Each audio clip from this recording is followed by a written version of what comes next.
Hey, what's going on? Good morning, good morning. Mm. Yeah, I know that I was supposed to have did this episode last night, but I was tired. So tired. But we gonna do this episode now.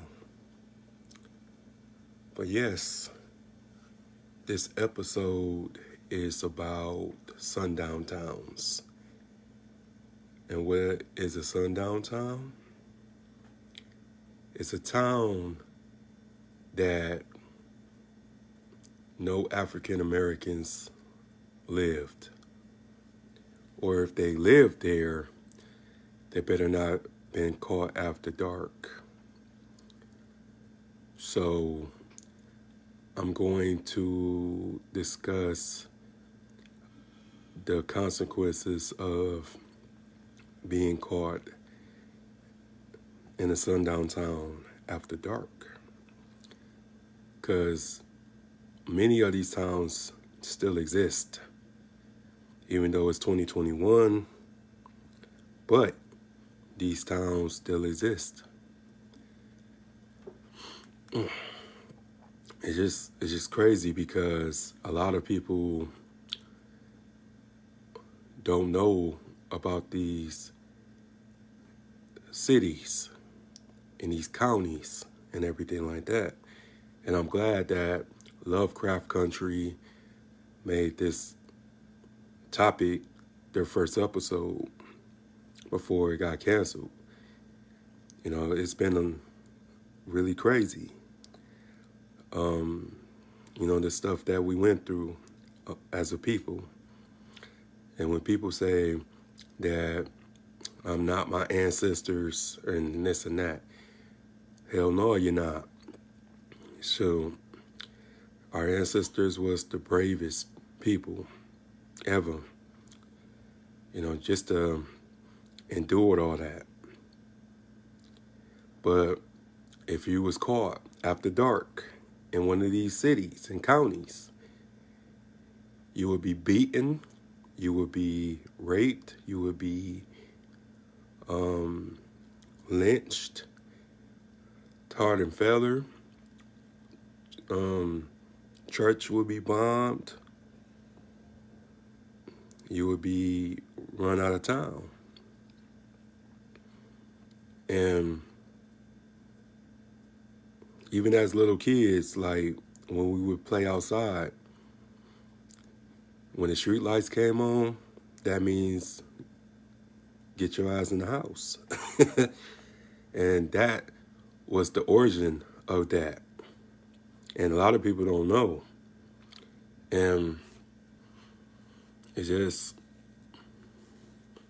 scary knowing how the racism up north was way more hitting than the racism down south. Even Dr. King said that the racism up north was way worse than the racism down south when he went to Chicago. But that would be another topic. But it's just that when we think of racism, we think of just the South. And we think about the Klan, we think about neo-Nazis, and we think about the Proud Boys and this and that. But they don't think about the civilians that lived in them cities. Because anybody could have been in an angry mob.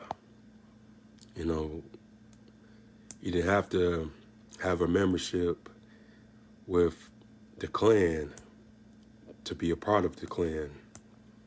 It was a lot of civilians that took matters in their own hands, angry vigilantes. And when you think about it, that's horrific.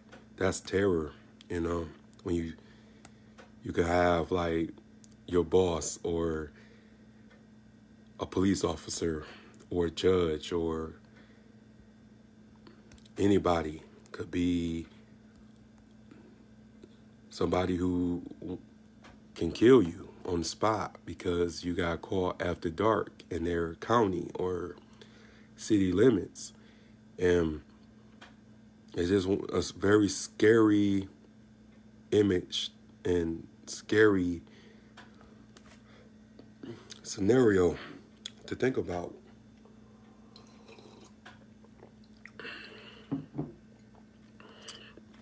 And then, just the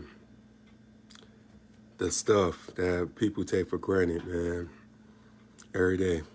They are able, to walk in the door in a restaurant. Because back then, if you was hungry and if you was considered a Negro or you was considered colored, you would have to go in the back. Or sometimes you couldn't even enter the establishment. And, your money, would be good, but yet you couldn't, try on the clothes in the department store, but they would get your dollars. And that's why it's really important to shop black, because we always have the most spending power amongst everybody. We accumulate trillions of dollars a year, and they know that, and that's why they wanted to have integration. Even though they didn't want integration, but they was like, well, it would make the economy grow because of our spending power. That's why they allow integration to come into providence. And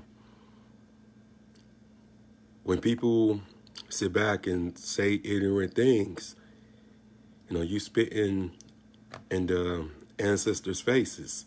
You spitting on your grandparents' faces. You spitting on your parents' faces. Depending on what era your parents grew up in, but you spitting in their faces, because a lot of our parents was kids when all this was going on. So it's just a lot of people, man, they don't realize how much we went through. And, it was so bad that a black man had to create a book called The Green Book, the Negro Motorist Survival Guidelines. And this book consists of routes, restaurants, hotels, motels, boarding houses that we could stay if it got dark.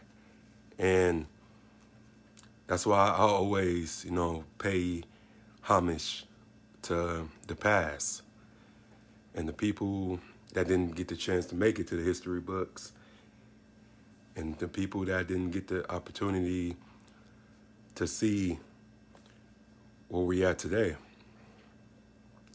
But yeah, it was just really scary because you didn't know what was going to happen if you got caught after dark. And you just got to make sure that when it comes to the things that you are able to do, just know that, somebody put their life on the line in order for this to happen. But like I said, it's still happening. Everything don't make it on CNN. Everything don't go viral.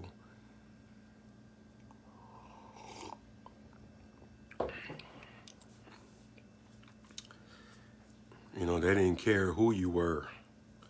As long as you was a colored or you was Negro, it was over.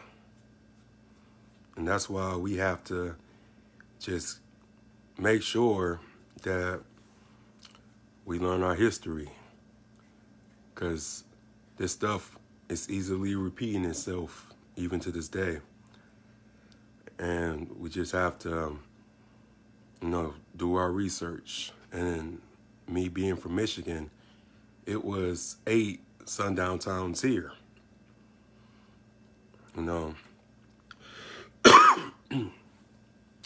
And I'm not trying to like, race bait or anything like that, but it's the truth, it's history, and we just have to understand, we just have to be careful of the things we say and the things that we do. So just, understand that so many people lost their lives because they was caught somewhere where they didn't need to be. But yeah, that includes this history lesson. To know more about Sundown Towns, Google Sundown Towns and watch documentaries on Sundown Towns if you don't take my word for it. But yeah, that includes this episode. I will be doing a lot more of these when I have the time. But yeah, make sure y'all like, comment, subscribe to the channel, hit the bell, and hard to tell. But I'm out. Peace.